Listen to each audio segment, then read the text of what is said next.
into the hands of some people who are saying this is a witch hunt. This is day 7 of the scandal that has engulfed Maria Miller now, and she has finally decided to apologise to her local paper. And I think when historians look back, they will see the continuation of this expenses scandal as a time when, this really kicked off the break in trust in politics. And far be it for me to sit and defend a Conservative politician, but I do think in this particular story, nobody wins. People say that Labour is gleeful about what has happened, but if you look at the polls right now, you'll see that trust in both mainstream parties in Parliament has gone down, because in the public's eyes, a lot of us are all the same.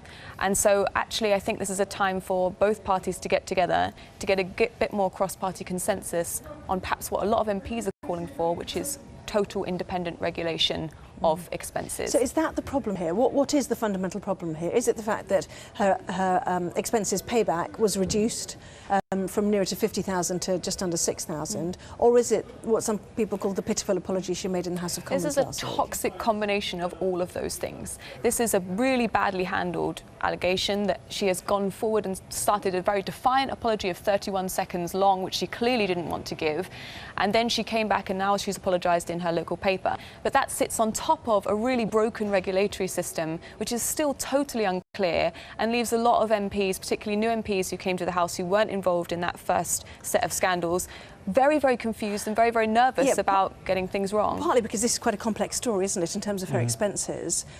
Did she actually do anything wrong?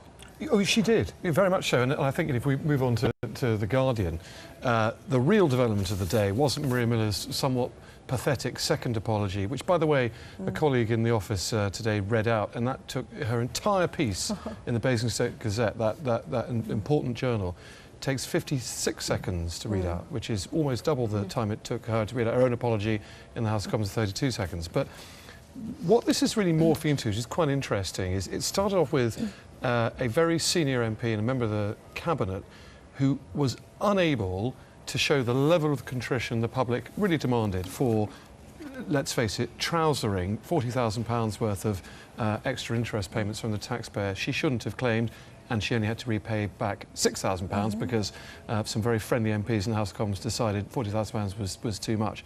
It has moved on from that to a pretty extraordinary trial of strength between Number 10, specifically David Cameron, who says, I will not have the press, especially the Daily Telegraph, who I hate beyond all belief these days, tell me who's going to be a member of my cabinet. And it's now a trial of strength between Cameron and the newspapers. The newspapers, including my own, saying we represent the real people of Britain, who are absolutely furious that this woman has not shown the contrition she needs to. And Number 10 saying, yes, she has, move on. And the interesting thing that happened today, I thought more interesting than the Basingstoke Gazette titillating development, was Maria Miller's PPS, her parliamentary bag carrier, Mary McLeod, was sent out on Number 10 specific orders into all the broadcast studios, having sent a somewhat ill-advised text to her fellow Tory MPs, who then went and leaked it to most of the media, to say, this is all a terrible witch hunt, don't you think? Maria's innocent, now help us stop these appalling members and gentlemen of the press. Now, Kay Burley on this very station did an excellent job, we all thought, of filleting up this slightly preposterous accusation that, in fact, Maria is totally innocent, and the Number 10 line and the Mary McLeod line today is she was cleared of the allegations. Utterly disingenuous statement, because, of course, she was cleared of the allegation that she was putting her parents up on the taxpayer, so her parents lived in her house. She wasn't at all cleared of obfuscating, misleading, and being altogether claiming too much money. Because she bought a house in, when was it, the mid-90s, for £237,000, but ended up adding mortgage payments to that. So she was claiming on a mortgage of £525,000, yes, which was deemed wrong by the Commons, the independent regulator, but not by the Commons Standards Committee. Is that correct? The Commons Standards Committee accepted the independent regulator's verdict that she hadn't done wrong by putting up her parents on the taxpayer, but she had done wrong by claiming too much interest. They disputed the independent regulator by saying how much she had to repay. They watered it down considerably, tenfold, in fact.